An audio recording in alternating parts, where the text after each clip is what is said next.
Today I will be sharing 10 steps with you on how you can grow long and healthy hair.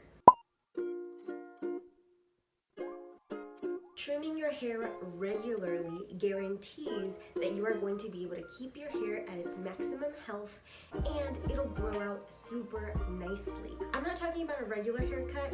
I actually call these haircuts a dusting. Basically, you're just cleaning everything up. So that means that you're getting that very bottom quarter of an inch, half an inch off of the hair. You're trimming up those layers and the hair looks healthy and it could just grow out to its maximum length. Especially as you're growing out your hair, you want to give your hair a break. Put your hair in a braid every once in a while, throw a hat on. It doesn't matter how many heat protectants you use. Heat will take its toll on your hair. So I would suggest just giving the hot tools a little break. Your hair produces natural oils for a reason. When you wash your hair every single day, you're drying it out, and when the hair is dehydrated, it gets frail, it tends to break. So get yourself a really good dry shampoo and just let your hair be for a couple days, 3 days, maybe 4 days. I don't know how far you can go. It will pay off in the long run. You have to avoid over-processing your hair. That means that if you're a brunette and you want to be platinum blonde, it doesn't matter how much Olaplex you use in your hair, how gentle your hairstylist is with your hair. There's still going to be damage, there's still going to be breakage. It is going to be a struggle to keep your hair healthy and therefore even more challenging for it to grow. Keep a hair mask in your shower, and I would recommend just replacing your conditioner altogether. The first mask that I love is Davines' Lulu mask. The formula is really rich, it smells good, instantly hydrates your hair. The second one is Oribe's mask. I absolutely love this stuff. It's very luxurious, very thick in my opinion, so you don't need a lot. And the last one is this one by Moroccan oil. And again, this formula is perfect for hydration and keeping your hair nice and shiny.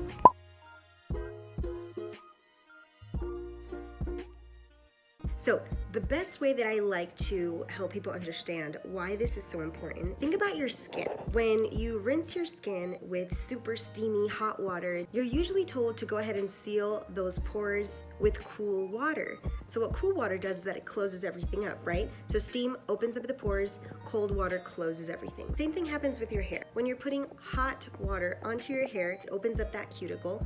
And if you're putting a conditioner on it, a mask, it'll kind of soak everything in. So then you want to seal everything in there, all that good stuff that you're putting in your hair, you want to seal it in. Cool water does that, and that will result in shiny, glossy, healthy hair.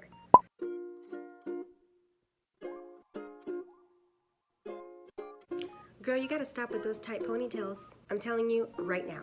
If you're out and about, you don't wanna mess with your hair, you're at the gym, I totally get it. Try a low bun or braid your hair, but tight ponytails create breakage. Sometimes I have guests that sit in my chair and don't even know how these layers happen that are framing their face and we never cut them. That's because the hair is breaking, and tight ponytails can totally do that. Oh, hello. Quick interruption here. If you're liking what you're seeing, if you want to see more videos like this, please like, please subscribe. Go ahead and comment your thoughts below and make sure to hit that little bell. That way you're notified when I upload my next video.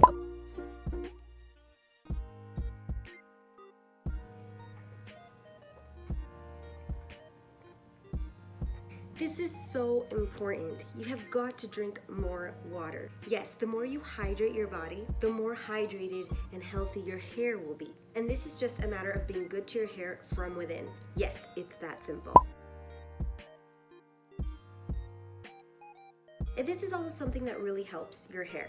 They work differently on everyone, so I will say be patient. Biotin specifically, I feel like sometimes it takes 6 months to a year to really see the effects. There's a ton of other hair supplements out there, and I've heard that some of them work a little bit faster. So do your research so that again, you are treating your hair from within. This takes me to our next and final step. Go to the doctor and get checked for vitamin deficiencies or hormone imbalances. Sometimes you could be doing everything right, doing all the heat protectant, all the treatments, all the hair masks, going regularly into the salon to get it trimmed, and your hair might still be breaking, your hair might still be extremely dry, frail, and you have no idea what's going on. Sometimes it's our bodies, sometimes there's something off in our bodies, and until we get that under control, then our hair can look and feel the way it's supposed to. If you found any of these tips helpful, please let me know in the comments below. I will see you guys next Friday. Thank you for watching.